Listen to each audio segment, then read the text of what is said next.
Si Ma'am Mylene Liano, ang ating Labor Employment Officer 3 ng Dole Occidental Mindoro. Ma'am, magandang tanghali sa iyo. Magandang tanghali po, Sir Ferdy and Ma'am Helen. And magandang tanghali po sa lahat ng nakikinig sa ating at nanonood ngayon sa ating FB Live. Kinukusa po natin muna si PD, na alam po natin busy-busy ngayong araw na ito. Yes po. Last week, parang nasa Kalapan yata siya. Okay, nababanggit natin yung tupad at kapag binanggit ang tupad, nakikita natin nagwawala sa kalsada. Pero ano po ba talaga objective ng tupad? Ano po ba talaga ito? Magandang hapon po sa lahat. Umaga pa po eh. Umaga po, sorry. Ang tupad po itong kaya itong ating tinatawag na tulong panghanap buhay sa ating mga disadvantaged workers. So napapaloob po dito yung ating mga vulnerable sectors, mga marginalized sectors, yung mga low income na mga manggagawa. Yun. Ganun din po yung mga limitado ang access sa mga government services or benefits. Yun po ang mga qualified beneficiaries natin sa tupad na may edad. Of course po, dapat nasa legal na edad, 18 to 65 years old. Ang mga hindi naman po qualified dito, yung pong mga walang hanap buhay. Kasi ibang agency naman po ang nagkikater sa kanila. Ano po? Except doon po sa mga na-displaced. So, ibig sabihin na wala ng trabaho, naapektuhan ng trabaho due to man-made or natural calamities or crisis tulad po ng nararanasan natin sa ngayon. Ito po, sila po sa amin pong kasalukuyang implementasyon, ang tupad po ay nagtatrabaho ng 15 days, minimum of 15 days na may sahod po na 455 per day. Ito po yung minimum. Ito po yung ating prevailing na minimum wage dito sa ating rehiyong Mimaropa. So kung sila po ay magtatrabaho for 15 days, mabubuo po nila yon. Ang total po na masasahod nila ay 6,825 sa remittance center. Ito po ay makukuha nila sa Palawan Pawn Shop or Palawan Remittance Center pag sila po ay nakatanggap na ng reference code. So ang code po, ang mismo magte-text po sa kanila ay si Palawan. As to nature of work naman po nila, sa ngayon po nagkaroon na kami ng transition. Kung dati-rati po makikita natin na nagwawalis-walis sa mga kalsada at kung saang lugar, ngayon po ay ito po ay nagkaroon ng transition. Ito po ay pwede na pong training kung production. For example po, kung meron pong mga pa-training with NC, si TESDA, ganun din po ang mga community gardening, pagtatanim-tanim po ng gulay sa halimbawa po sa gulayan sa barangay. Para po, mas maganda po kasi yung impact ng mga ganitong programa. Correct. At least po, kung makaani man sila doon, ito po ay magagamit nila for consumption. Yeah. Or kung mas labis pa, ito po ay maibibenta nila. So, tulong po sa kanilang livelihood. Kasama rin dito yung tree planting activities. Yes po, tree planting. Pwede rin po ang maintenance of public facilities. Example po, kung dito sa area ng provincial government, may mga papipinturahan. Opo. So, pwede po ang labor niya ay Sa school, kasama rin? Yes po, sa school po. Ngayon po ay may ikinakasa po kami with DepEd na brigada eskwela. Hopefully, ito po ay mag-start by June 1 or before magpasukan. So, ang labor po, ang iso-shoulder ni Dole, and then kung may mga materialis naman po, ito po ang counterpart ni LGU, ng munisipyo or ng barangay or ng provincial government.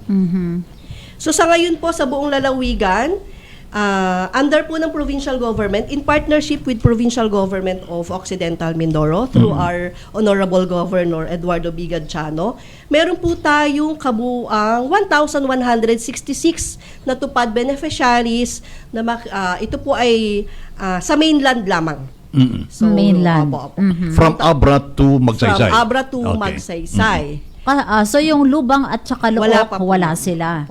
Diyan sa bilang na 1,166 na beneficiaries ng tupad. Anong bayan po may pinakamarami? Ang may pinakamarami po dito ay Santa Cruz. Santa Cruz. So ang project po nila, ang nature of work po nila ay community gardening. Wow. Pinag-uusapan din lamang po ang training. Meron po sa part ng MAPSA, ang pa-training po nila is cosmetology para sa mga Sa babae. kababaihan. Ganda, oo. Opo. At meron din po silang dried fish making. Ito po ay sa Rizal. Paggawa ng tuyo. Paggawa ng tuyo. Ay, And diyan talaga Iloilo kilala ang Wellness. results tuyo. Eh. Opo, yung ating malawaan tuyo, na kilala sa buong lalawigan. Oo, ano po. oo. Hilot Wellness din po, meron po sila sa part ng MAPSA. Oo. Dito naman po sa Samarica, ang nature of work nila is community gardening. Community garden. Kasi nasasanay kasi mga tao kapag sabing tupad, lagi yang may hawak na walis. Linis. Oo, ganyan. magwawalis diyan, walis tingting, grupo-grupo sila no na nakadamit ng orange. Or kahit ano. Kasi Orange ba o blue? Sino red. po, Red and white. sino po ang nag-provide ng mga damit nila? Yun po ay kasama sa subsidy po ng DOLE na ibinababa po. So, ang kasama po yun sa total amount. So, and then, kasama po yun sa package ng tupad. Meron po silang matatanggap na uniform, PPE. In protection po, to protect po sa kanila sa pagtatrabaho. Kasi alam nyo naman po tayo, pinopromote natin hindi lang ang ating mga benepisyo sa mga manggagawa. Ganun na din po ang health and safety po ng mga manggagawang Kaya, Pilipino. galing, no? So kung halimbawa mahati ngayon itong mga tupad beneficiaries natin, nandyan yung sa hilot, nandyan yung sa training, hindi kaya kulangin naman yung mga magwawalis sa atin? Actually, sir, ang pagwawalis po ay highly discouraged na po namin. Okay. Hindi na po kasama doon sa nature of work Oo. na ito po kasi before po ng implementation, may work program Ngayon, po. ngayon lang yan, ngayon magsisimula. Okay. Yes po, this year. May oath of undertaking din po kami na ina-accomplish ni Peso in behalf po ni Provincial Governor. May nature of work po at sila rin po ang nag-a-identify kung ano po yung mga nature of work. May oath of undertaking po na pirmado ang ating Provincial Peso Manager. Oo, yun Yun. susunod ko sana itatanong kay Ma'am Maylin. Paano yung pag-identify ng mga benepisyaryo ng tupad? So, yun, nabanggit na ninyo, malaki ang ginagampanan na papel, halimbawa ng provincial government, ni Governor Ed, no, ng ating mga local officials, barangay, ganun po ba? Pati hanggang barangay, sasubmit ba sila ng names para i-endorse? Paano po ang proseso niya ng Ang pagtanggap? proseso po niyan ay through Peso po sila siguro magsasubmit. And then si Peso po ang magsasubmit kay DOLE nung validated po nila. So meaning po, dadaan sa kanila. Upon submission sa kanila, dapat po ay kumpleto ang details ng mga target beneficiaries, including the valid IDs po of the target beneficiaries. At sa validation po nila, dapat po yung mga target beneficiaries ay hindi pa po nakaka-avail this year. Kasi once per year po, per family, ang tupad, ang availment ng tupad. Except po, kung meron tayong, may declaration tayo ng under state of calamity ang ating lalawigan. Pwede na 2 beses, pero same person po. Ibig sabihin, halimbawa, yung isang tao ay tupad beneficiaries last year, ngayon ba ay hindi na siya pwede maging... Pwede na po siya, sir. Pwede na. Opo, pwede na po Sa isang siya. pamilya, ilan ang pwede? Isang member lang po ng family. Nabanggit yung kanina na ang pangunahing magiging trabaho nila, hindi rin pag-awalis, Nandyan yung repair, maintenance, improvement ng common public facilities to the school. Yes po. Mga health center, tree planting, ganun. Pero before sila sumabak sa ganyan, magdagkaroon muna na sila ng orientation kung ano ba talaga yung kanilang dapat na gawin. Yes po, sir. So, on the first day, kinoconsider na po namin yung kanilang orientation day, ay first day of employment. So, dun po ino-orient sila kung ano po yung kanilang dapat gawin, kung ano pong may orientation po din on basic first aid, kung ano pong mga pag-iingat ang dapat gawin. Although meron naman po silang GSIS insurance, pero syempre naman po, hindi naman natin kailangan ng insurance kung tayo po ay lahat ay mag-iingat. And then pumipirma na rin po sila ng kontrata, pumipirma din po sila ng attendance kung sila po talaga ba ay makakatupad sa tupad. Ano araw-araw nag-attendance sila?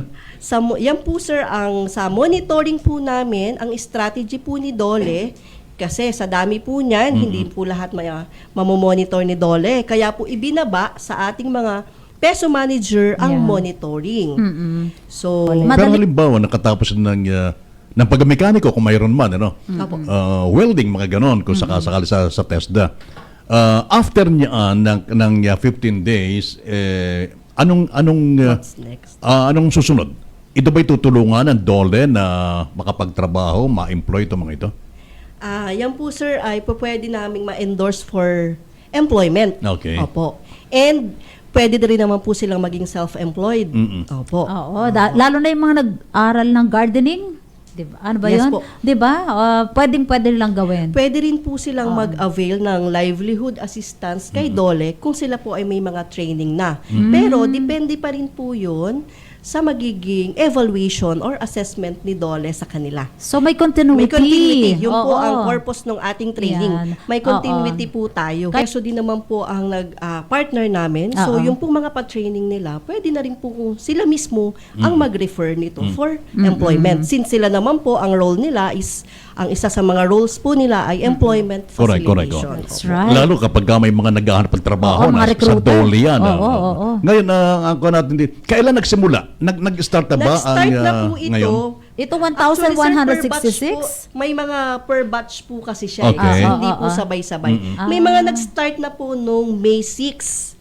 So, mag-e-end po Last sila week, ng oo. May 20. Meron din pong mag-i-start bukas, May 12.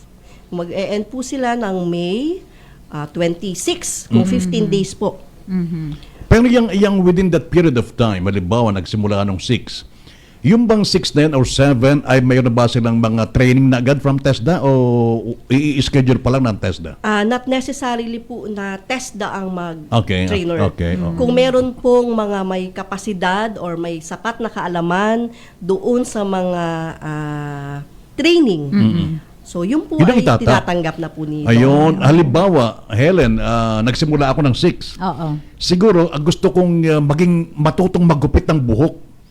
Siguro mayroon dyan mga... Ayaw mo ng cosmetology? Baka mayroon dyan mga beautician, beautician, kundi ba mga barbero na matatap ng DOLE na siya magtuturo kung paano gumupit.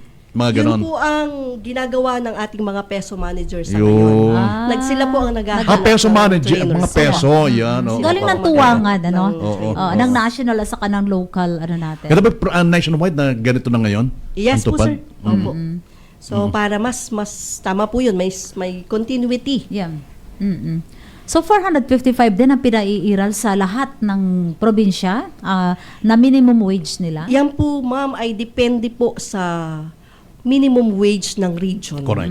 Iba-iba po kasi ang minimum wage per region. Dito sa atin po, effective January 1 ay 455 na po tayo. Correct me if I'm wrong, ma'am. Kasi itong tupad na binabangit, ito yung tinatawag na Emergency Cash for Work Employment Program. Tama ba Opo, ito? Emergency Employment Program. Ayun. Opo. Dati-rati, hindi ba ito yung mga 6 months na duration? Ano ito? Iba pa po, sir, ang tupad doon sa 6 months na government internship program po. GIP. Ito ay GIP. Pero DOLE rin ito. Yes po, sir. Oo. Programa din ng Ito po DOLE. ay for senior high school grads or college grads or Okay. tech grads na sila po ay magtatrabaho sa mga government agencies for 6 months.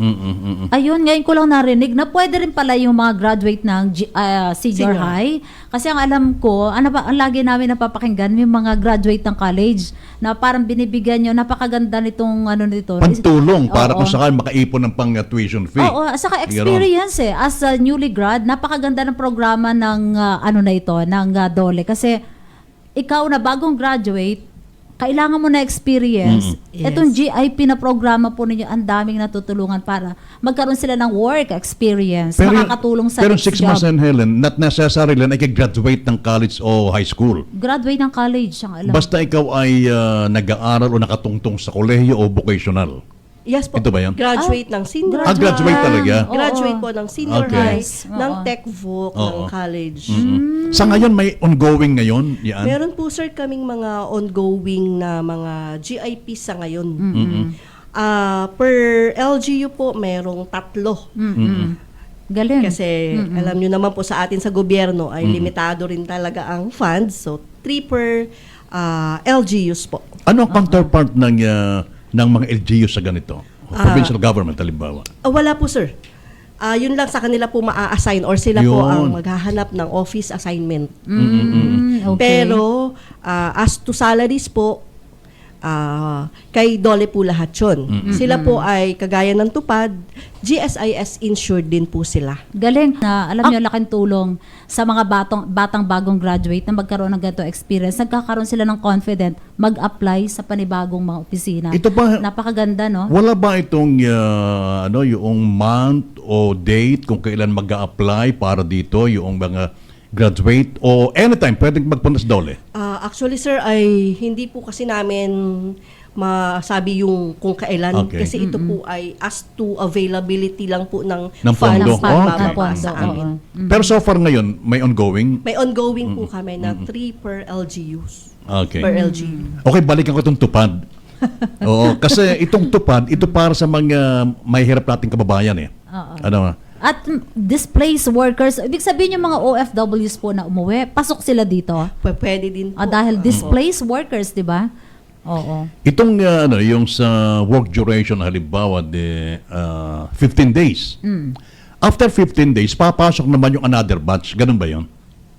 Kung may available funds pa po. Nakadepende talaga. Hindi po namin tinatapos yung, depende po kasi ito sa notice to proceed Oo. na marireceive namin. Kasi actually po ay, ang submission din po ng ating mga peso ay hindi batch by batch din po. Para po may mga magsimula agad. Opo. So, hindi po siya actually after 15 days ay another batch. So, overlapping po yung mga, halimbawa po itong batch 1, nag-start ng May 6. May nag-i-start po ng another batch, may May 12. Depende po sa submission ng ating mga peso managers. Pero itong 1,166 province-wide, ito ay kasalukuyan na ngayong, kumbaga, naka-in. Ganon. May Opo. schedule na. Meron Batch po by ng- batch. Nagsimula Meron na po. ngayon. Meron po, nag-start na po tayo. Okay. May nag-start tayo ng May 6. Aside from May 6, may May 5 yun. May 5 po, nag-start yung kay provincial government. Oo. Naramdaman namin nung nagkaroon ng orientation Oo. Si dito Sir eh. Christian po ang nag-orient. Siya Christian? po ang tupad Okay. coordinator namin na assign po dun sa provincial government. Gusto kong tanongin si Christian, paano nyo ginagawa yung orientation? Okay lang ba na tanongin kita, Christian? Dito, alam ko, dito ka na, dito sa provincial government ka nung last week, di ba? Last week. Paano ginawa? Pakinggan nyo, Mike. Paano ginawa? Lahat ng dumating dyan. Actually po, meron po tayong 656 yung akin pong na-assigned na beneficiaries. Ibig sabihin, bawat, Then- ano ba tawag sa'yo? Tupad coordinator. sir. Bawat tupad coordinators, may naka-assign kung Yes po. ng mga tupad beneficiaries? Bali po ang na-assign po sa akin is yung ating pong sablayan, Okay. sa Samarica din po. Mm-mm. Bali lahat po nung ating nai-orient po nung May 2 hanggang 6 ay at least 656 beneficiaries po. And 31 po yung hindi nakapag comply during orientation. Then dinidiscuss po natin doon yung atin pong yung occupational safety and health, then yung atin pong umiiral na basic salary po sa ating province. And then kung ano po yung ating isa-submit as requirement po sa pagproseso ng ating payroll sa sahod po. Gano'ng katagal bago matanggap yung sahod?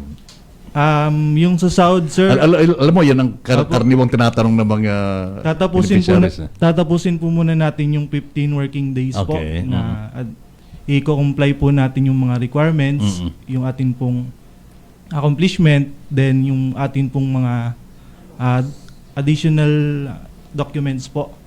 And then tinatransmit mo namin sa regional office at least within 1 week para po sa pagproseso ng ating mga documentary po sa regional office. Then baka po aabutin tayo at least mga 1 month po.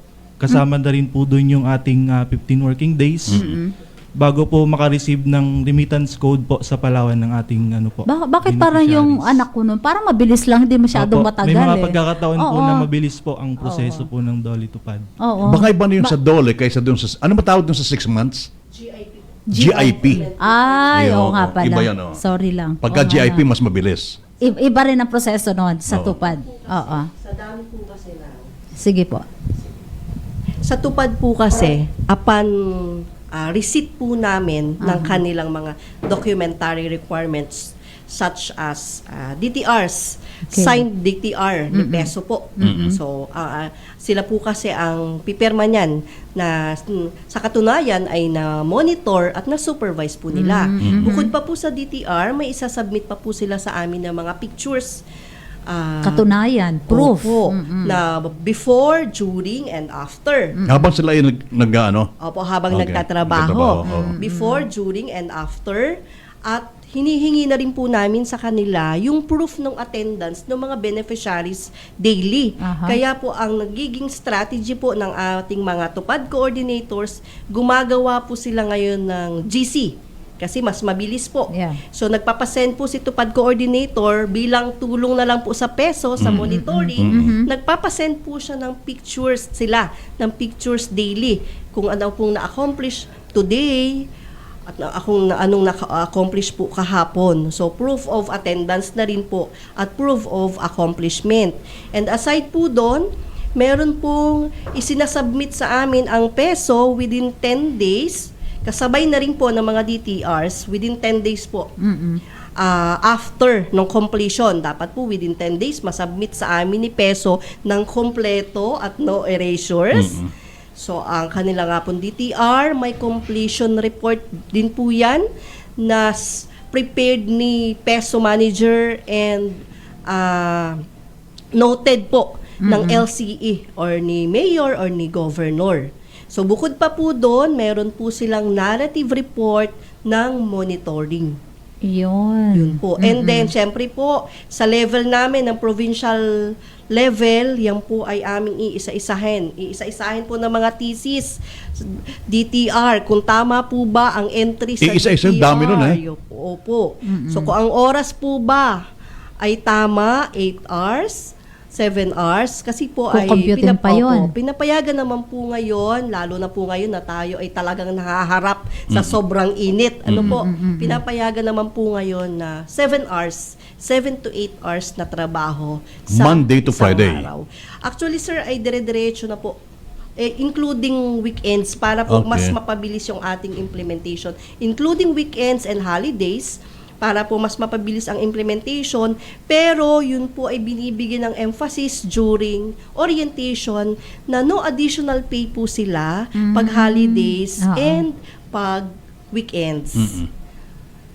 So after po no na ma-evaluate po namin sa aming level, yan po ay aming itinatransmit sa aming regional office para po sa kanilang evaluation and pagproseso po nung payroll.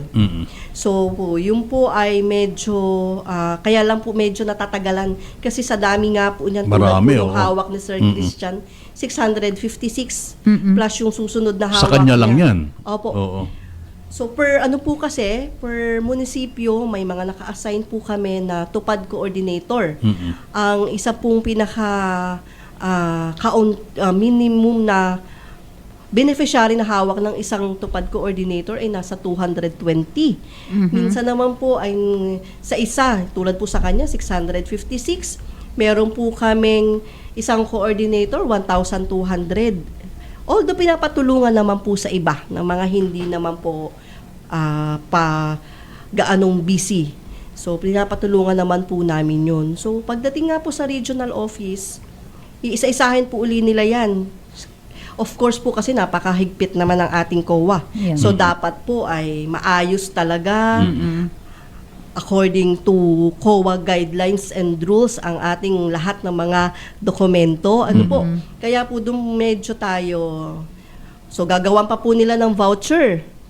Isasubmit po yan sa aming accounting division. And then po pag nasa accounting division na, okay na po siya sa budget sa accounting division, diretso na po yan kay cashier. And then si cashier na po ngayon ang nagbabayad kay Palawan Pawn Shop. Yun. Ganun pala kahaba Ganun ang po proseso. Matagal pala, Ang mahalaga doon, natutupad na mabayaran. Yun naman At po maswelduhan. yung sinasabi ni Sir Christian kanina na halos 1 month yung tagal, Oo. Kasama na including na yung po 15 yung days. kanilang Oo. employment period. Yeah. May mga instances po na ganun tumatagal. Pero may mga instances na rin po na mas mabilis naman. Oo, ayun. Mas maganda na yung gano'n na may hinihintay ka. Oo, at least natutupad. Basta ang mahalaga dyan, sabi nga natin, ang mga tupad beneficiaries, ito yung nagsisilbi na rin na parang na kasama sa mga bayani ng lalawigan. Dahil kasama sa pag-unlad, kasama, kumbaga, kung nagwawalis, kasama sa Katuwang paglilinis. sa kaayusan at kalinisan. Lahat, ngayon, pagka nakatapos sa mga trainings, kung ano man yung kanilang linya, ay at nakapagtrabaho, kaagapay pa rin ang ating probinsya sa employment. Kaya masabing, sila ay kasama sa bilang ng mga bayani. Masarap pakinggan eh. No? Oo, syempre mga bayani ako bayani kami. May mga panawagan kayo, Ma'am Maylin, lalo na sa mga nasa barangay, sa mga naka-assign, kung saan naka-assign yung ating pong mga, ang tawag dito, ating mga beneficiaryo ng tupad. Nasaan niyo po yung pagkakataon? Sa mga tupad beneficiaries po na napapakinggan po ang na nakikinig sa kasalukuyan, kayo po ay aming ina-advise na tuparin kung ilang araw po yung talagang pinirmahan nyo sa kontrata. Kasi po ay maaari po na kung meron po kayong mga absences, ito po ay maaaring i-deduct sa inyong sahod. Kung halimbawa po ang inyong pinagtrabaho lamang sa loob ng 15 araw ay 10 araw, so yun lamang po, yung kung ano lang po yung equivalent ng 10 araw, yun lamang po ang masasahod Masusweldo. nyo sa Palawan Pawn Shop. Ganon din po, pinapaalala namin ang inyong mga tupad IDs. Kasi sila po ay ini-issuehan natin ng tupad IDs during orientation. Ay huwag po sana nating iwawala. At yan po ay lagyan na ninyo ng inyong mga ID picture and signature at ipalaminate. At once na mayroon po na kayong na-receive na reference code from Palawan Pawn Shop, ay ito po ay kaagad na ninyong puntahan sa May Palawan sweldo Pawn na. Shop para i-claim. Okay. Alam mo, marami sa tatanong Helen, ano to, dalimbawa, no? Maraming programa doon. Marami. No? Halimbawa, yung mga ibang tanggapan, ibang opisina na may mga reklamo sa trabaho, ang pinupuntahan, dole. Pero yan ay sa ibang pagkakataon na. Sapagkat tayo kinakapos sa oras na. Baka may nasa muna kayong batiin bago tayo magtatapos sa ating program. So, batiin ko lang po yung aking anak, kasi nanonood siya. Kaya siguro siya tumatawag. Binabati ko po si Manman, ang aking anak. Hi, Manman. Kasi siya po ay mahilig makinig at manood ng mga ganitong programa.